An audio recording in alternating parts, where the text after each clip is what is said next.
this upcoming May primary is very important. Only about 30% showed up last time. Tonight, why this May primary could shape West Virginia's courts and schools, and why some voters may be sitting it out. Plus, baseball is back in the capital city. The Dirty Birds are kicking off a new season. What team leaders say you can expect to see on the field, and why they believe they could make a championship run. This is your News on 8 at 5.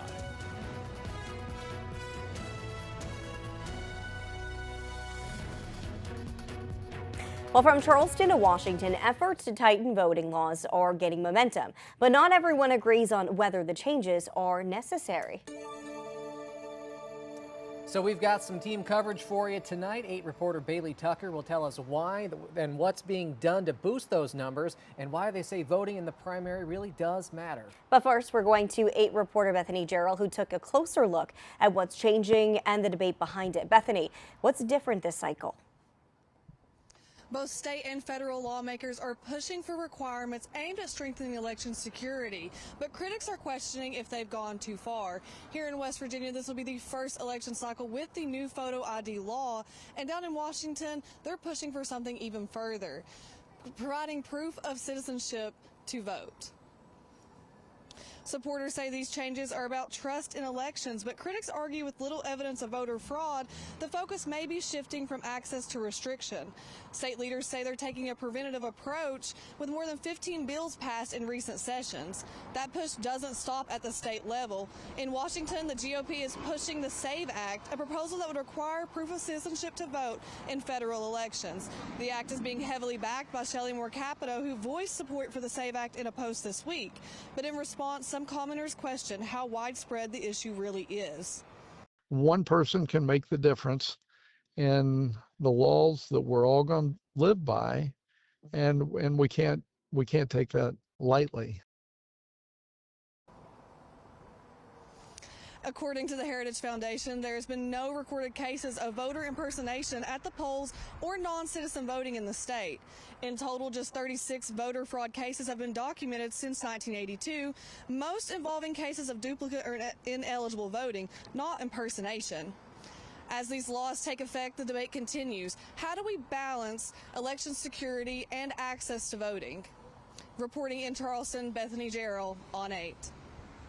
Bethany, thank you. And only about 30% of registered voters showed up for West Virginia's last primary election. So who really decides these key races? 8 reporter Bailey Tucker spoke with state leaders on what's being done now to encourage the voters and why they believe the numbers are actually low. Now, Bailey, so why are the voters skipping the primary? Well, Jacob, Gina, there's a variety of reasons. One, voters feel like this election is less important. And second, the fact that this isn't a presidential election and less national attention. But state leaders tell me it's still important for people to get out and let their votes be heard.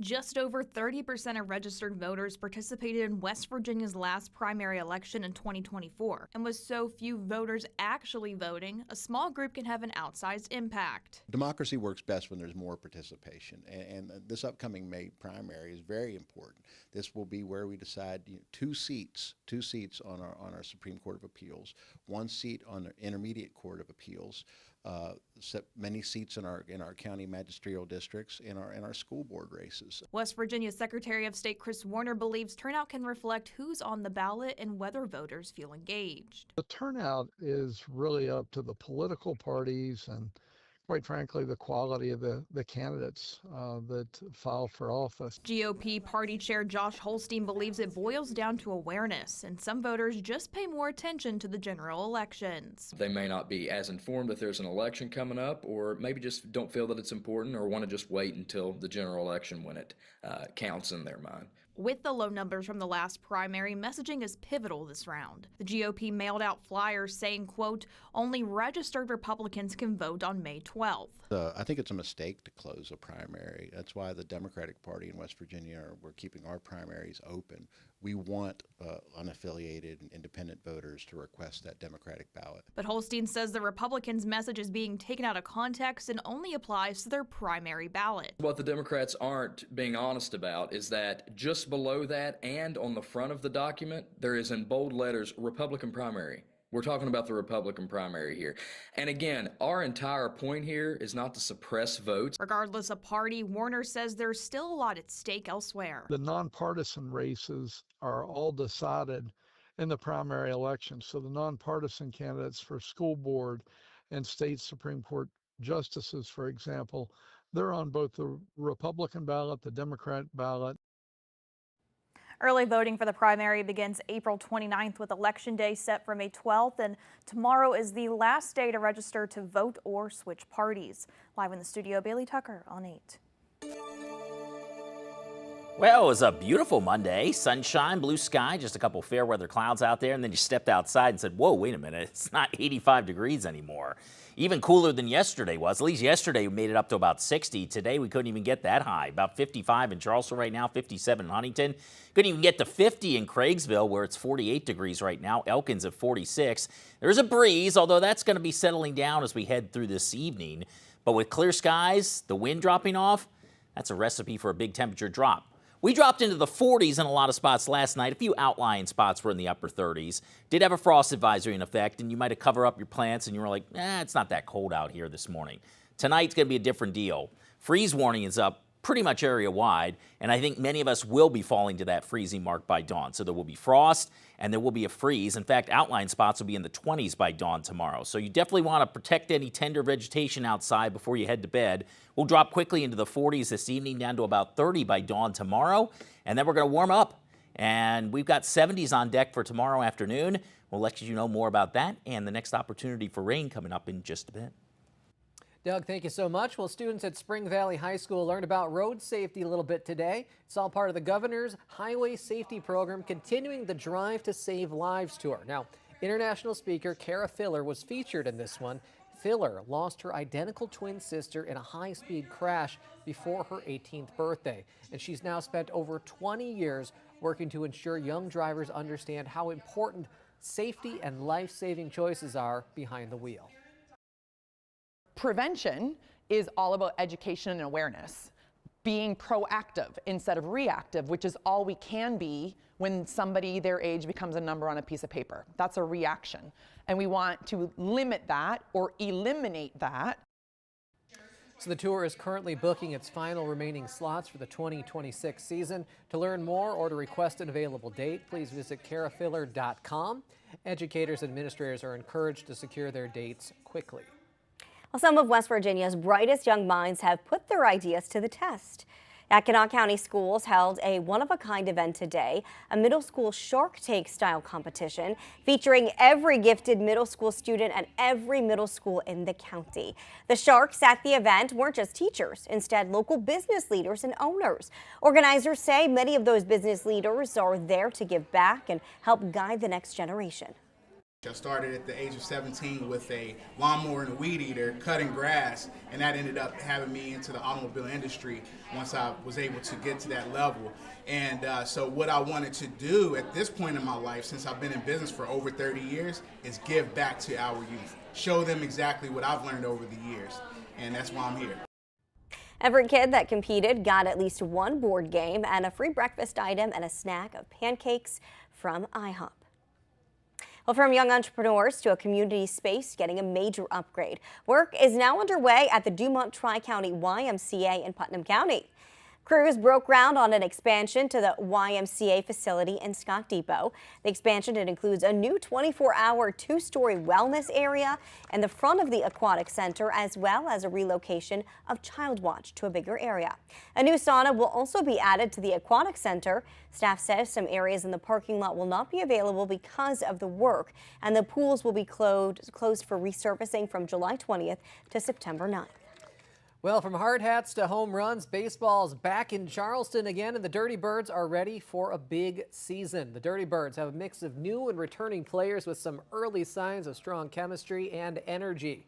Team leaders say the fans can expect power at the plate, strong pitching, and a focus on clean, fundamental baseball. Now, the goal this year, build momentum and push for a championship. And with that mix of new faces and some familiar names as well, the team says the chemistry is already starting to show up. The catcher, Mordon, he's very good. John Nunez, we got Ariel Sandoval. We got some repeaters like Joseph Rosa, Kevia Sampson, that was here last year. and we just keep on growing, man, trying to win a championship here. So off the field, the experience is also getting a bit of an upgrade. The team is introducing some new attractions, including a mini golf course, bumper car area, and an updated team store. Fans can also look for giveaways, including Mothman and Jason White Chocolate Williams bobbleheads. Plus, a build-your-own mascot is set for the first 1,000 fans. Dirty Birds home opener is set for tomorrow at 6:35.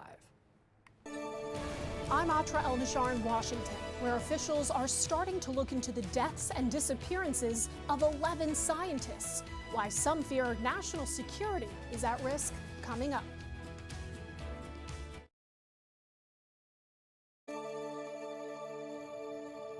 Welcome back. So top White House officials are now looking into cases of nearly a dozen American scientists who have either been found dead or gone missing in the past few years. Many of them have something very specific in common that's raising suspicion. Atra El-Nashar reports from Washington.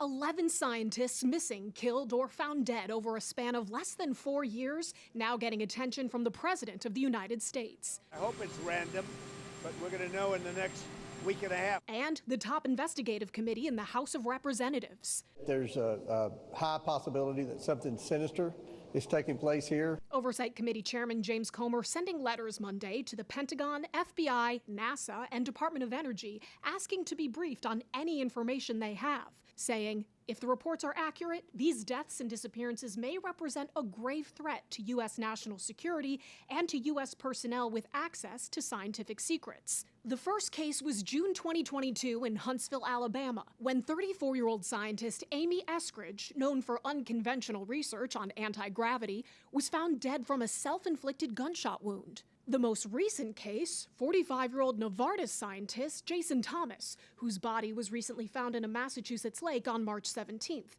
3 months after he went missing. Some of them were very important people. 4 of them had worked for NASA, 3 in the Jet Propulsion Lab specifically, and 2 who are missing were either current or former staff at Los Alamos National Laboratory, known for its work on nuclear weapons. Oversight Committee member Eric Burleson says the most suspicious cases to him are the 5 who seem to have just up and left their homes. Anthony Chavez in May walked out of his home. He was working for he was retired from Los Alamos and had some of our nation's top security secrets. 7 weeks later, Melissa Cassius, who worked with Anthony Chavez, also at Los Alamos, she mysteriously walked out of her home. In August, just about a couple months later, you have Stephen Garcia, who was working on some of our nuclear weapons programs, who walked out of his home. 2 of these cases garnering less suspicion than the others. Carl Grillmair was killed by an alleged carjacker, and Nuno Loureiro was killed by the suspected Brown University shooter.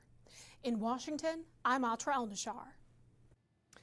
And now we want to hear from you. Do you trust the federal government to find out the truth about the missing scientists? So to answer that question, just open up your camera on your phone, scan the QR code, and vote on our website. We'll have those results for you tomorrow on 8 News at noon.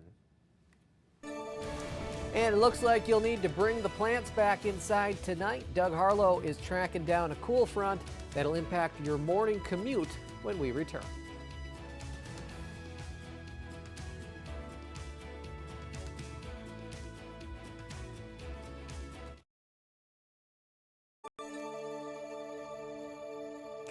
Well, I knew that it was going to be cold, Doug, but I didn't think it was going to be that cold. It's a stark difference between last weekend and this weekend, because last weekend it was in the 80s? Stayed 80 all the time. It was hot, and then this weekend was freezing. Yeah, well, and tonight's going to be a lot colder than last night was. So, you may have missed the frost here this morning. Most of us stayed in the 40s. Tonight we're going to be down around freezing or even 20s. So oh it's my going to gosh. be a lot colder for tonight. Now, we're not going to see any snow, but some spots in West Virginia woke up to a little bit this morning. Davis had over an inch officially, and Snowshoe just about a quarter inch to a half an inch. Yeah, it was a winter wonderland up there, the village here early this morning. Canaan Valley, also a dusting of snow. It was in the 20s up in the highest spots, but most of us stayed in the 40s, some 30s over in southeastern Ohio. So there was some patchy frost, but it wasn't widespread. It will be widespread tonight, and it will be down around or below freezing for many.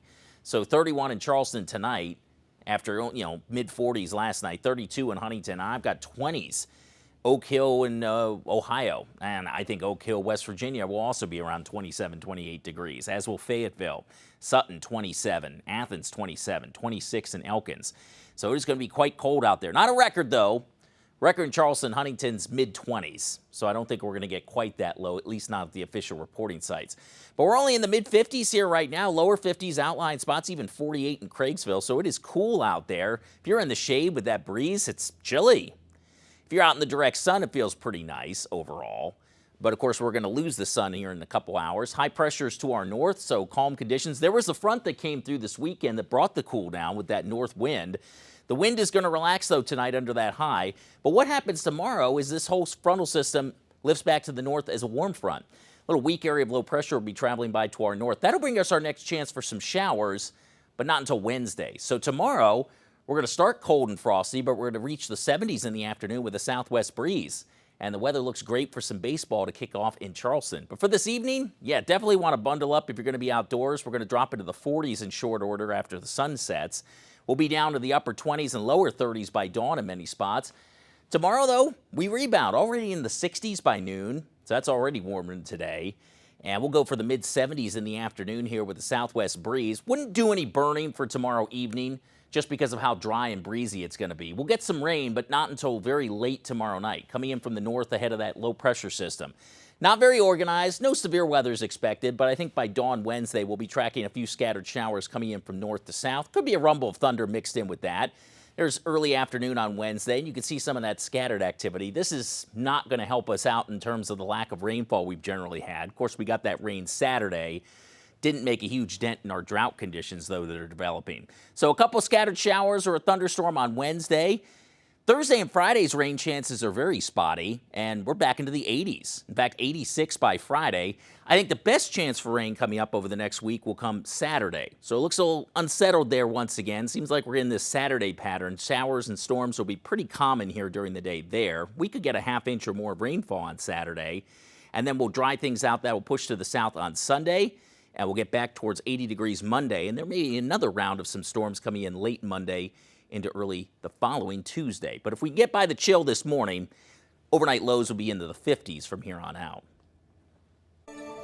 Thank you, Doug. Well, America's nuclear comeback has a supply problem. Coming up, we're shining a spotlight over what's being dubbed Manhattan Project 2.0 and the secretive push to mine it here at home.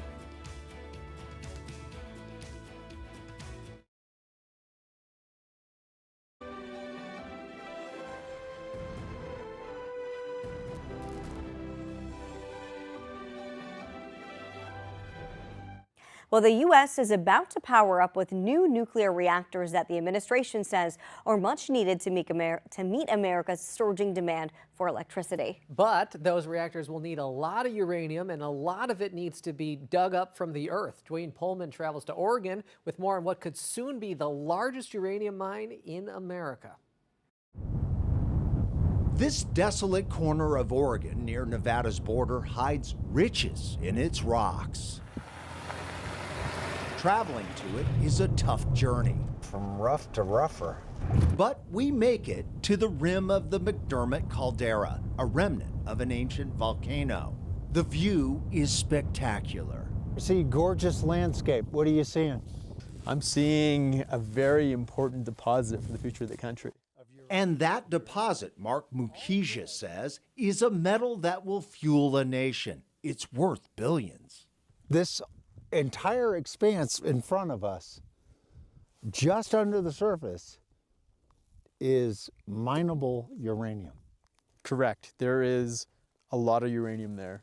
An estimated 37 million pounds of uranium. It is the largest extractable measured and indicated uranium deposit in the country. And this is yours? This is ours. Mukija, an engineer who's mined around the world, founded and became CEO of Eagle Energy Metals in 2024, picking top talent. You're only as good as your team. A team that now includes a top mining executive, financial advisor, and former NFL star Frosty Rucker, who's now a VP at a venture capital firm that invested early. It's just a matter of time where we can explore and really start digging. In the new nuclear era, where major players are staking dozens of claims on uranium deposits, Mukisha's team has been racing to the top, gaining early investors, and after changing its name, Eagle Nuclear Energy went public on NASDAQ on February 25th. 2 weeks later, the team celebrated by ringing the opening bell. Public stock sealed the deal, allowing Eagle Nuclear Energy to buy 7,500 acres to mine here at what's known as the Aurora Uranium Project. And if state and federal permits are issued, this will become the nation's largest uranium resource. So you are sitting on a property that's more valuable than a gold mine? Potentially. Tests and core samples from hundreds of drill sites with yellow and black lines confirm there's more than just potential. That says to me, hot damn, this has got grade. Uranium. Uranium. In them, there are hills. Yes, sir, absolutely. It's all mapped out. Yeah, the red zones are the higher grade zones. And all of it now ready to be mined. Just in time, Mukisha says, to provide the raw power for America's new nuclear reactors. I see it as a national security issue. I see it as an energy independence issue. U.S. Secretary of Energy Chris Wright, who's leading the charge for America's nuclear renaissance, could not agree more.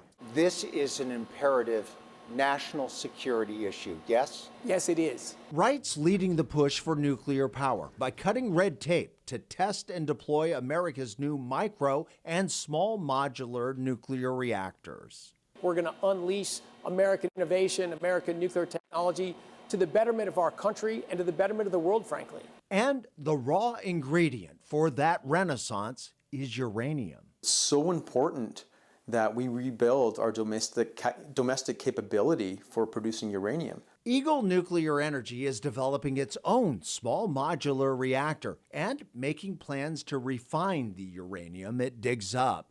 But Mukisha knows the foundation of his company is grounded in this land. And the uranium that promises to soon be mined here, he says, will fuel America's future. I think to continue living the lives that we want to do, we have to have this uranium come out of the ground. For Spotlight on America, I'm Dwayne Pullman. A heated showdown to become Ironton's new police chief. The high-stakes vote that's ahead and why the mayor and council are going head-to-head over the hiring process.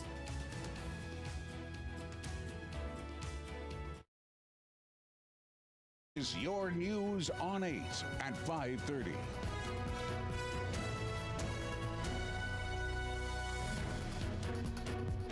Well, a new Ironton police chief hire is now up in the air, caught in a growing dispute between city leaders, and a residency requirement passed by council has been vetoed by the mayor. Now, attorneys say the hiring process itself might not be valid. 8 News reporter Gil McClanahan breaks down what went wrong and what happens next. As the search for a new police chief continues, by a narrow margin, Ironton City Council passes a residency requirement for the fire and police chief. Personally, by reading the employee policy manual, it seems like there needs to be something. Because I would, why are we holding employees to a smaller standard than the supervisors? Ironton Mayor Sam Cramlett vetoes the ordinance. In a letter to council, he says many people, especially in our tri-state community, live where they can. We cannot punish those that make up our workforce for living across the river amongst our tri-state when their commute could be anywhere from 2 minutes to 30 minutes. I want our police chief and fire chief to be a resident of Ironton, Lawrence County, Ohio, to be here amongst us. And so I thought that that's the way it was. Some still have issues with the new ordinance requiring residency. Not only is this unseemly, but it appears at face value to be harmful to the dignity of this body. At a time when many people already assume corruption in government, even at the local level, this at best is misguided. The issue is on the agenda for the next City Council meeting on Thursday. It would take 5 of the 7 council members to override the veto regarding the civil service test for that position. Attorneys for the council have said the exam is invalid because it does not go along with the city charter. What impact this has on the police chief selection process remains to be seen. In Ironton, Ohio, Gil McClanahan on 8. Gil, thank you so much. Well, a Kentucky school is taking learning beyond the classroom walls. Middle school students in Greenup County are building more than skills. They're helping to build a home. So nearly 70 industrial art students from 6th through 8th grade helped with this year's Habitat for Humanity wall build. It's the 5th year for the project, giving students some hands-on experience with high school helpers, volunteers, even Habitat staff. And the work all happens on campus, allowing younger students to safely contribute. Organizers say the goal goes beyond the build itself, though, focusing on real-world skills and community impact. I hope they take away not only that the skills that we learn in class actually have relevance in the real world, but also just the sense of community, that they can use those skills to help out their entire community. And once it's all done, those walls will be moved to build a new home on Dundee Drive. And if you love coffee, this weekend might be your dream event. The West Virginia Coffee Festival is brewing up in Charleston this Saturday, bringing together roasters and vendors from across the state. Now in its 2nd year, organizers say the festival is all about building community and supporting local business. There's also food, shopping, and even coffee education sessions for those who want to learn more. Organizers say it's a hands-on experience from the moment you walk in. And you get to walk in the doors, and then you can sample from upwards of like 50 some coffees that our roasters are going to have available that day. It's such a cool opportunity. It's been such a huge blessing for me personally to just get to see the coffee community build around this. The event runs in timed sessions throughout the day with some all-day tickets still available. Each ticket includes a sampling mug and access to dozens of different coffees to try. You can find tickets and more information at wvcoffeefestival.com. I think we need some coffee festivals on a Monday. Get started for the week. Although stepping outside this morning might have woken you up pretty quickly. It was chilly, and it's going to be even colder tomorrow morning. Yeah, I mean, no surprise. We're only in the mid-50s right now. It looks beautiful. Looks like it did last week when we were at 85 degrees. But it's 30 degrees cooler. And in fact, there's some spots that haven't even hit 50 today, including Craigsville and Elkins. Most of us low to mid-50s right now, close to 60 if you're in southeastern Kentucky. But we're pretty much all under a freeze warning for tonight, starting at 11 o'clock going through 9 a.m. tomorrow. So if you have any tender plants outside, definitely want to cover those up. Bring them inside for tonight. It's the only night of the week that you'll have to do that. But it's going to be a quick drop through the 40s this evening. We'll be near 40 by 11 o'clock and down around 31 on average tomorrow morning. But of course, that means some outlying spots will be in the 20s. And there'll be some frost tomorrow morning as well. But we're warming up starting tomorrow afternoon, and it will stay warm for the rest of the week. We'll take a closer look at that and how the weather is shaping up for the start of the Dirty Birds season tomorrow evening in just a bit. Time is running out for U.S.-Iran deal as a ceasefire deadline looms on Wednesday. Security is tight in Islamabad ahead of possible talks, but it's still unclear who will be at the table. So ABC's Christian Cordero has the very latest from Washington. Today, 2 U.S. officials tell ABC News Vice President J.D. Vance is expected to travel to Pakistan tomorrow for another round of negotiations with Iran, though right now it's unclear if Iran will actually be at the table. Just today, Iran's foreign ministry spokesperson said it has no plans to attend the potential negotiations, adding no final decision has been made. President Trump has threatened to escalate attacks on Iran's energy and transportation infrastructure if a deal is not made to end the war, prompting concerns from experts and some Democrats that doing so would violate international law. Iran, meanwhile, accuses the administration of already escalating, claiming the U.S. violated the ceasefire when it captured an Iranian cargo ship near the Strait of Hormuz this weekend, calling it piracy. Iran vows to respond as it tries to maintain control of the strait where a fifth of the world's oil supply passes through.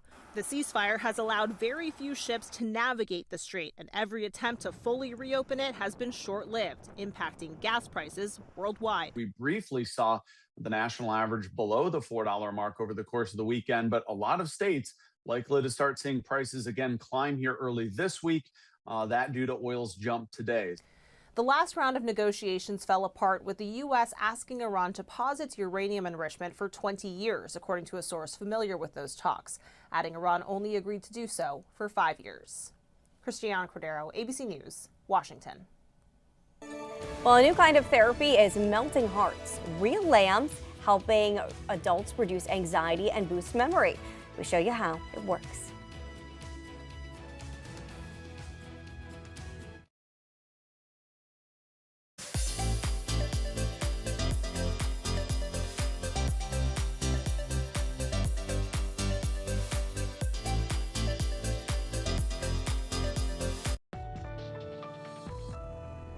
Well, it may not be traditional animal therapy, but a program that provides support to those in memory care is feeling the love.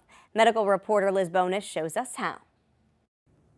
Hey there, everybody. So many good things happen when we are with animals. So we thought we'd tell you just about one more. These furry friends are in for a great day, and so are those who get to enjoy the great day with them. Well, hi. Here at this Ohio Anthem Memory Care community, the animals from Big Blue Firewood Farm in Kentucky will bring love, affection, laughter, and calmness to these seniors. It's kind of hard to tell who's enjoying it more. The lambs, it's a first for them, and the memory care peeps, pardon the pun, it's a first for them too. Brings a smile to their face. We can't always bring all the residents out to, say, a zoo or somewhere where they have animals at a farm, so I try to bring the farm and animals here. The woman who owns the Country House Farmstead, where the lambs live on a regular basis, says the residents and families may be shy about talking to us on lamb cam, but this is what they're probably thinking. They are Catahendon lambs, which is a type of hair sheep that originated in Maine, and they're great foragers, and they are great for homesteads because they don't have to be sheared. She said sheared, by the way, but as we all know, they are all good as well because everything is better when shared. We, of course, thought this was just one more reason all dogs or cats or whatever your favorite pet is, all those animals go to heaven, including lambs. I'm Liz Bonus reporting.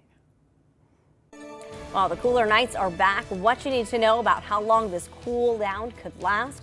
Doug Harlow has your forecast right after the break.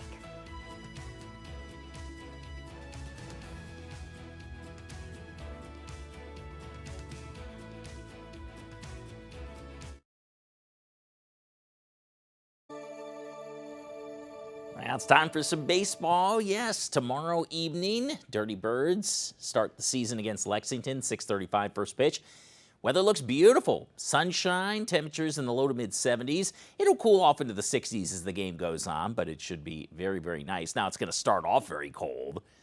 Early on, upper 20s, lower 30s out there. 31 Charleston, 32 in Huntington. But many spots north and east are likely to find themselves in the 20s. So that's why the freeze warnings are up for most of the viewing area for tonight. There'll be some frost as well. So if you got by last night and you're thinking, I covered up my plants last night, didn't have any frost this morning, it's going to be a lot colder for tonight. Not a record, though. The record's 24 in Charleston, 26 in Huntington. I think we're going to stay a few degrees higher than those numbers here for tonight. But still, it's cold. Of course, it's nothing unusual. Our last freeze, typically over the last 5 years, has happened right around this time, 22nd, 25th, somewhere in that zone there. Last year was a little earlier. Latest on record's May 24th. Don't know whether this will be our last freeze or not. Certainly don't think it's going to be our last frost. There's some signs the first week of May we might get another chilly shot of air. So, it's still that time of year. Typically, you don't want to get any significant planning done until after Mother's Day. So right now we're in the low to mid 50s with 40s over in eastern West Virginia, and that's with sunshine. We've got high pressure building in from the north, so the winds are going to drop off for tonight. Unlike last night when we had this reinforcing front coming through and that brought some clouds and even a couple showers and some snowflakes up in the mountains, it's clear tonight, so optimal conditions for those temps to drop. But then this front's going to lift back north as a warm front with an area of low pressure pushing across the Great Lakes tomorrow.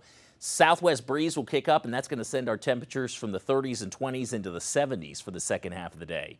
But we'll drop quickly into the 40s for this evening. Overnight, I know that says 36, but that's underselling it a little bit. Again, right around freezing here in the cities, 20s in outlying spots at dawn tomorrow. But already by noon, we're in the 60s. Southwest winds, it'll get pretty breezy, especially late in the day. Wouldn't do any burning for tomorrow night, given how dry it's going to be and how blustery it's going to be as well. But again, those are warm breezes tomorrow afternoon. We'll top out in the mid-70s. Now, we'll start noticing some clouds on the increase as that low passes by to our north Tuesday night. And by dawn on Wednesday, here comes a rain chance. It's not much, but a couple showers will break out in the northern counties by dawn Wednesday and press south throughout the day. So some scattered showers and maybe a rumble of thunder out there, not expecting anything severe. Thursday and Friday, I think it's just a very isolated chance if we're going to see anything at all. I think most of us are dry and temperatures are getting into the 80s. And then Saturday presents the best chance for rain, just like last Saturday. Showers and some thunder looks likely there. We need the rain. Generally speaking, though, the next 7 days don't present many opportunities. I do think as we get into next week, this pattern may shift a little bit towards a more active one. So I think late Monday and Tuesday of next week, we could be dealing with a heavier system, and there could be a couple rounds of rain here for the last period of April. And again, we do need some rain around here. Obviously, it's been getting very dry. So 75 tomorrow after that cold start. We'll stay at 72 with more clouds on Wednesday and then get up into the 80s for the end of the week, with the best chance for rain over the next 7 days coming Saturday. Hey, Doug. Well, it's important to be careful when dating online. There are more and more romance scams spreading by the day. So Cassie Arsenault with our sister station has the story of one woman who got scammed for over $80,000. Take a look. Loneliness and isolation. That's what made Jean vulnerable. And online, someone was ready to use it against her. So can you describe why you trusted this person so much to be engaged to them, but you never even met them in person before? So to me, he was a real person, and he would always say, "I love you so much." She never met him in person, but she believed him. And when he asked for help, she said yes. There was always a reason: a lawyer, a sick child, a job overseas, even a car crash. Sold my truck for $5,000. I bought Apple Cards, which was $4,300. I mailed the $4,000 money order. Altogether, he took $80,572.75. Did any of this strike you as peculiar? I mean, this is a lot of money to give away. No, it didn't, because I actually fell in love with him. It didn't stop there. Jean packed up her entire apartment, ready to start her new life. She waited to be picked up, but no one ever came. I knew he wasn't coming because it was all a lie. Her sister-in-law urged her to contact the Hamilton County Sheriff's Department, and she filed this report. Investigators say they see cases like this every month. Is it even actually a crime? You know, you are defrauding people, but again, it's hard to prove sometimes because people are willingly giving up their information or giving up this money. The biggest problem, though, is they're usually not local. Sometimes they're not even in the U.S. His name is Brian Patrick King, but sometimes he'll go as Patrick Brian King. And he's probably got some other names too. I'm still on there on his profile where we were engaged. With a simple reverse Google search, we found multiple profiles using the same photos. Different names, different locations though. Some even warned it could be a scam. We're blurring this image in case it was stolen from someone with no connection to this crime. Investigators could not confirm if the man is real or even if he's in the United States. If you do unfortunately give money away, what is the likelihood you're getting that money back? Unfortunately, not very good. Jean was able to ask for help before it came to a tragic end. However, the manipulation and heartbreak have left some lasting impacts. For someone watching this saying, how could she fall for all of this? What would you tell them? You never believe that you're going to get scammed. I did not believe this. And there's no class that you can go to that's going to show you this. You go by what the heart says. And my heart went out to him, and I fell in love with him.